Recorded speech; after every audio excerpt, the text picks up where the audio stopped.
to Gab and Jam, episode 239. All right, so what are we talking about today? All right, again, we're on our soapbox, but we are talking about 6 strategies for rebounding from creative burnout. And these were inspired by the Accidental Creative podcast, and I'll put their link below. Okay. But yeah, these were, again, another set of ways to stay in that creative mode that I think are helpful and different than I had ever heard explained before. Okay. Yeah. Yep. That's always a good thing. Yeah. All right. So, and there will be a blog post attached to this. So if you don't catch them all, that's fine. Just hit to the blog post. Okay. So here we go. The first tip for rebounding from creative burnout is to pause and organize. So part of the reason sometimes that we feel burnout is that we're overwhelmed thinking that we have to do all the things all the time, and that's kind of always weighing. Yeah. And so part of what he suggests is that sometimes if you take a pen and paper and just write out like the big picture things that have to happen and just dump everything on the list, and then you can actually see all the projects and the obligations that you have, and that sometimes that mentally helps you be able to start thinking about ways of handling that. Yeah. Yeah. So you're saying if the burnout was caused by just being overwhelmed? Well, and so let me give you a little bit of maybe a little bit of context. He was talking about the coronavirus pandemic, where everybody went to working from home and they did whatever they needed to do to make that work out virtually. Yeah. And so that was stressful, but then we all figured out a way to do it. But then people ended up, probably overworking, because now you don't have that commute. People were cutting into your lunchtime. Right. You were sitting all day where you weren't getting the physical activity, you weren't getting the people interaction. Yeah. And then he said, a year and a half later, people are starting to come back into the office, and that's stressful now. Yeah. Because now it's like, okay, I just got, you know how it is, you get used to whatever your reality is. After a while you adjust to it. Right. But now it's time for us to start coming back into the office, and then that requires another set of readjustment. Right. Along with you think you had it handled, and now you gotta think about what you're gonna wear, because you can't just wear your leggings or your sweatpants or whatever all day. Right. You have to think about the commute again. Now gas prices, you got all this stuff, and so it's just kind of just taking that all in, and then also the actual work that you do. Okay. So I'm trying to think of it in terms of the DIY rock star that's not at that level. So meaning that you're not at the level where your art is your job. Right. Is your work. Right. You know what I mean? So meaning that there's one thing to be in a point in, probably a lot of DIY rock stars would probably say, I would love to be there at the point where I'm stressed out because I'm doing my job and my job is my art, and now those things have changed.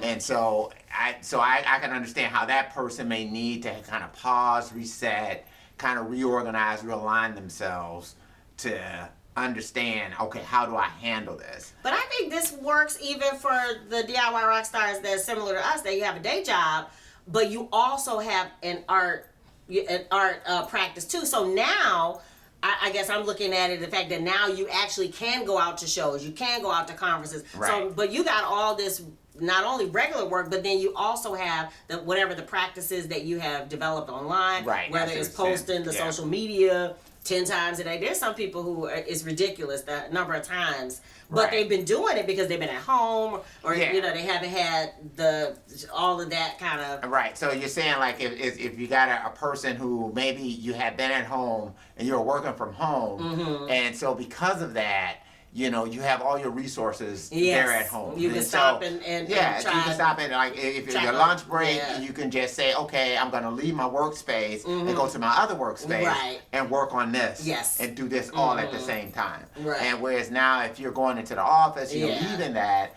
now the time that you used to could take Right. and a lot for that Mm-hmm. is not there anymore. Right. You know, so now, you know, you got to But figure all out the how same, to rejigger all right? those All the things. same pressures are there. Right, If you're yeah. growing your artistic practice, Right, and you or- still need to find. Or the fact that you have to now factor in a commute time. Yeah. So if you now, if it takes you 30 minutes to an hour to drive into work, you know, Right. and I count parking, walking, getting Yeah. settled at your desk, and Yeah. all the rest of that kind of stuff. If this is an hour that, you know, and then if you're coming home, it's the same thing. Yeah. Coming home, changing clothes, doing whatever you need to do to get your food, whatever. Yeah. That now all of a sudden you may find that you've stripped away 2 or 3 hours Right. that you used to could dedicate to your Yeah, art. they Okay. used to switch it up. Yeah. Yeah. Yeah. Okay. So the first thing is to assess, to pull all the responsibilities, put them on paper. Yeah. To be able to do the next step. So that's the first step. Pause and organize. So Yeah. you know, stop doing the work of it and actually see what is the work that needs to get done. Right. All right. And so the second step is, he says, in order to rebound from creative burnout, is clear the decks. And what he means by that But is, let me just say this one thing. So I think that's one aspect of it. That's Okay. creative, but there could be people who are suffering creative burnout because they're not seeing anything from their art. That they're not getting anything back Okay. from their art. So you have posted. Yeah. You've done all of these types of things. Yeah. And now you're kind of experiencing this creative burnout Okay. because of the fact that Yeah. you know, Right, yeah. it's like you're not getting those results, Right. you know, and so it's like how it's trying to get that person also to say, what can I do to stay inspired Okay. to do that? Okay. You know, how do I kind of reposition myself to say, okay, you know, in spite of maybe what isn't going right, you know, maybe I haven't, you know, reached the amount of, you know, viewers that I would like to have, or maybe I haven't received the amount of listens Okay. that I All would right. like to have, you know, things that could kind of motivate that person to say, okay, creatively, I still need to keep going. Right. I still Okay. need to Right. keep posting. Right. You know, and so I don't know for that person if the reorganization aspect might work for them as much as now it's just trying to figure out other ways to get, you know, But that's maybe, part of organizing, is even organizing your vision, your priorities. Like, Right. I know for us, I had to push some things off, you know, because I'm like a bird with shiny object, you know, this and Right. that and the other. And there were a couple things that I just had to cross off the list. I'm like, this is not, I can't keep doing that if I want, because I know for us, I'm pulling out the book and Right. trying to work on that. So I just put some other things on the shelf. I just had to, but I had to look at everything that is going on and figure out what are the things that really help us get to what we want to do now. And so trying to figure out what are the things that matter. So Right. so to find out, okay, what is the source of burn? What is the thing that's making me feel discouraged? Right. And figure out, okay, how can I go about changing that Well, thing? and I was gonna say, when you were talking about the no feedback, so Yeah. so things like, and this is kind of behind the philosophy of the work is smart, not hard, is one of the things that I did, is that I took one post that the PMG blog post, which has been needing to be updated, and I used that for the BPJ email. I took parts of that for the BPJ email, and then I also used it for an email for people from Bandcamp. Right. You know, so instead of writing 3 different things, you know, because we don't get a whole lot of feedback on those. Right. I took one big idea and repurposed it 3 times. Okay. So that, to me, then that way I don't feel like, oh, I spent, you know, 3 hours writing this thing and I only got 5 people who opened it. Right. You know, right. so that kind of thing. So Right, yeah, because those are the types of things that can burn people out. Yeah. You know, that's another part that can do it. It's like, you know, it's like you are you're pouring all this energy and right, time. it's a tree falling in the forest forest, and yeah. wondering if anybody's hearing it. Yeah. And so that's the other aspect about, you know, so is it, you know, kind of being more laser focused with maybe this one thing and Yeah. trying to make sure that you can grow this one thing that you think is the most important Yeah. aspect of what you're doing. Yeah. And say, okay, I want to make sure, you know, maybe hey, I'm gonna dedicate my time into figuring out how I can add 2 listeners on Spotify. Right. You know, what I mean, and sometimes right. it is understanding that you have to, crawl before you can walk. Yeah, so set the bar a little bit more realistically. Yeah, set it low to say, Yeah. Hey, I think that was saying for me as far as running, it was like, okay, I want to run for 1 minute. Mm-hmm. If I can run at this speed for 1 minute and then walk a minute, then run a minute and then walk a minute, to just do that, and then after a while it becomes 2 minutes. Yeah. And I know for most people, like, a minute is no time, but it's kind of just a gradual process. Yeah. And it's sort of like, hey, if I can add 1 listener, and then whatever it took to add that 1 listener, you do it again, and maybe you figure out how to add 2. Right. And you can keep growing it that way. So. Okay, yeah, I like that. All right, so when he says clear the decks for that number 2 option is to get rid of the non-essentials, and that kind of goes back to what we just talked about. For me, we used to do an email blast out for every podcast episode. I mean, there were certain other things that used to happen, and I did it for a while, and I'm like, okay, this is too much. I just, for the amount of response. It's not like there were people saying, oh, I didn't get it, today or whatever. And it's like, okay, so that's not edifying me. And and maybe 30 people opened it, and I didn't really see a big increase in listenership from that. So it's like, okay, that goes on the table. While this book thing has been, I'm ready now. I'm feeling it, and it's been sitting on the shelf for 3 years now. So it's time I'm ready to tackle putting that together. I'm in that mindset to be able to do it. But I had to clear some things that weren't really working.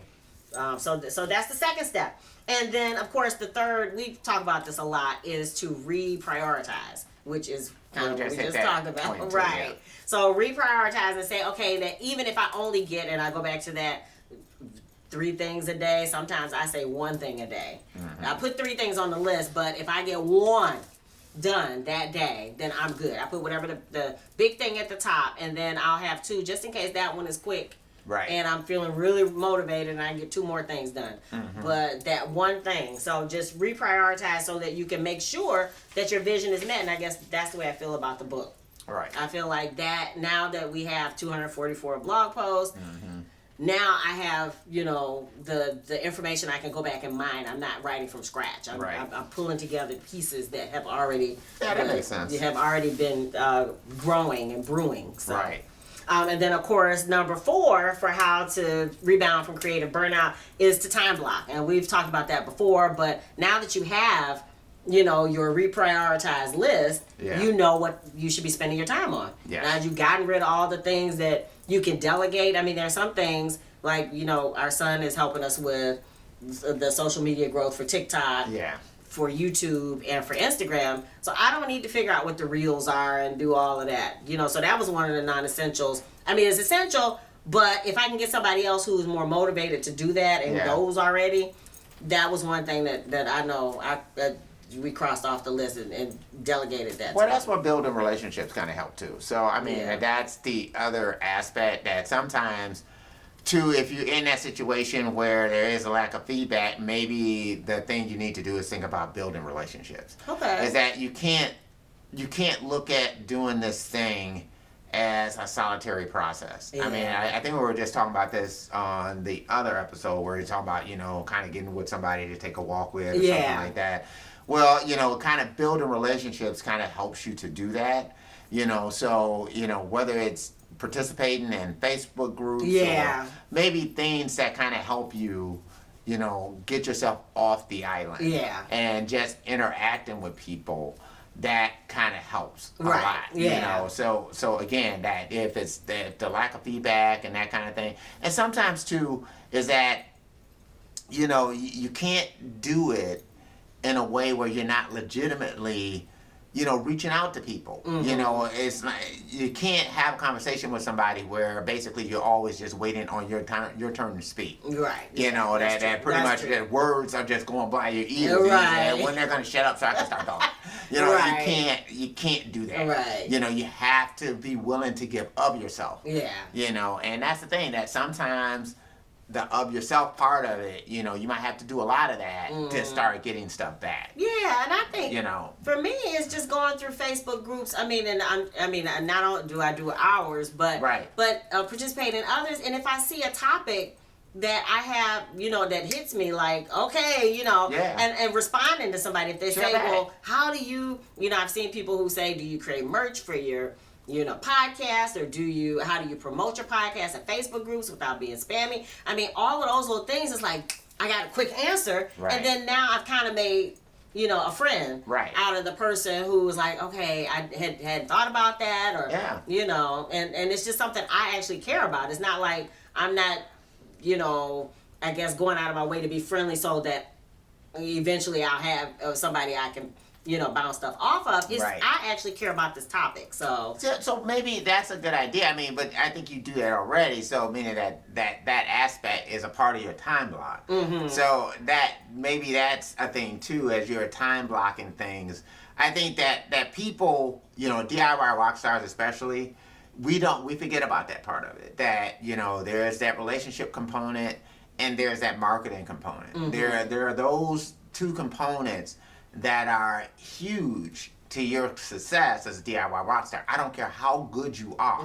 If people don't know your music exists, it's not going to make a difference.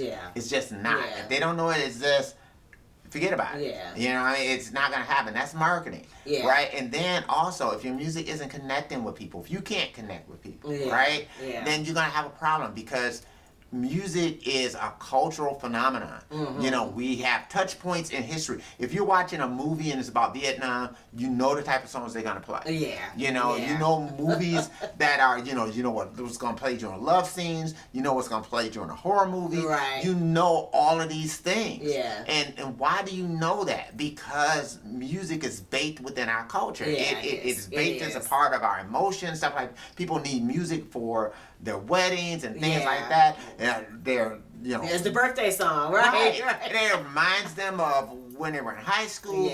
All these things. So you have to understand that you want your music to become part of our cultural fabric. And so if it's not connecting with people, that's the other aspect, you know. And this is not a thing where I'm preaching to people. It's like every time, you know, we're preaching here, I'm actually preaching to myself. Well, I guess the thing that was weird for us is realizing that what you were saying the other day is that Prince, even as solitary and one man king of the whatever, that he was very much was interacting with people all along, whether it was Ray Parker Jr. or Chris Moon, or, you know, these people that along the way that kind of helped him out, or living with Andre Simone and his family, and him saying, hey, you know, his brother Andre Simone's brother used to tell Prince, hey, you know, man, your stuff is just as good as the stuff on the radio. Or Pepe Willie had told him when they were coming up, man, y'all songs are too long. You know, I mean, all of these people, you gotta have verse and help them to structure songs and things like that. So all these, and that doesn't diminish his talent. It doesn't do any of that. If anything, it kind of gives me more respect for the fact that he actually put in practice. It wasn't something that he was just born with. These are things that he built, you know, by using, you know, or by having those influences and those resources and other people in his life. You know, his father showed him stuff on the piano. He just all of these things. That he wasn't a one man. He didn't just he didn't pop out of the womb and just had all this talent and just this type of thing. You know, it was built within that culture in Minneapolis with all these bands and musicians and things like that. And they all kind of fed off. The Sonny Thompson guy, who later played with Prince, taught Prince a lot of stuff. There's just tons of people who were part of that sound that kind of, you know, led into that. Now, at the same token, it's because Prince was this, you know, amazing talent that he was able to fuse all of this stuff and become the great artist that he became. But, you know, don't ever get it twisted that, you know, with developing your talent, with developing your songs, whatever else, you need people. You always are going to need people. You know, that's a part of what we do as musicians. It's part of what music is. It is more than anything, it's a language, and if it's a language that lets you know it's baked into our culture. It's a form of cultural communication. That's what it is. So. All right, and then the fifth tip for rebounding from creative burnout is to care for yourself physically, and we've talked about that along the way. But if your mental health is your physical health is tied to your mental health. So some form of whatever the physical activity to get your heart pumping. You were just telling our son that the other day. You got to make sure that as your life changes, your seasons change, that you continue to have some type of physical care practice. And that helps feed the mental. And creatives, you will know that if you a lot of times take a problem, take a break from it, and take a walk, but you're actually thinking about that problem, that it will work itself out as you walk. That those two are really connected. That actually even helps me with my day job. It's like if I'm constantly, I sometimes have to do that. It's like if I'm getting ready to write an email, if I'm getting ready to get on a call or something like that, I just have to get out and walk, think about the problem, think about the issue, and then come back to it and say, okay, now I think I got it. I think I have everything in my head and I have it all together. And that happens with songs too. Sometimes I have to do that. I have to take the song, and maybe sometimes I have to take it, walk, and listen to it. And sometimes I have to just let it go and walk away, and then come back later and kind of listen and say, okay, all right, now I can see how I can do this. I like that. And then finally, the tip for the finale for rebounding from creative burnout is to reroot in your productive passion. And what he's talking about here is, what is it? Why did you come to whatever it is that your why do you create? What are you looking for? And whatever that is, that will give you that light inside. That will give you the motivation. If you say, I love, for us, I don't know, I just love creative expression. So wherever I can infuse that or find it in my day, that's the reason why I do the things I do. No, I do not have to make t-shirts. No, I do not have to, write songs. No, I do not. But it fuels me. It makes me feel alive. So that's the reason why I do it. Well, the thing is, too, is kind of going back to our other episode, is that, sometimes to get back to this thing, sometimes you have to set yourself little challenges. Whether it's, maybe going back to just saying, okay, I'm just going to play the piano and just write some songs just to the piano. And that's what I'm going to do, or the guitar, whatever. Maybe that's a part of it. Maybe it is changing up your gear. Maybe it's these other things that kind of motivate you, to get inspired to do something. Because sometimes you have to break the rut of your creativity, of your creative process, because that can become kind of a rut too, where you feel like you are writing the same song over and over again, same lyrics over and over, same thing over and over again, wearing the same clothes. We were talking about that I'm in the middle of rethinking my wardrobe. I'm tired. I go through phases.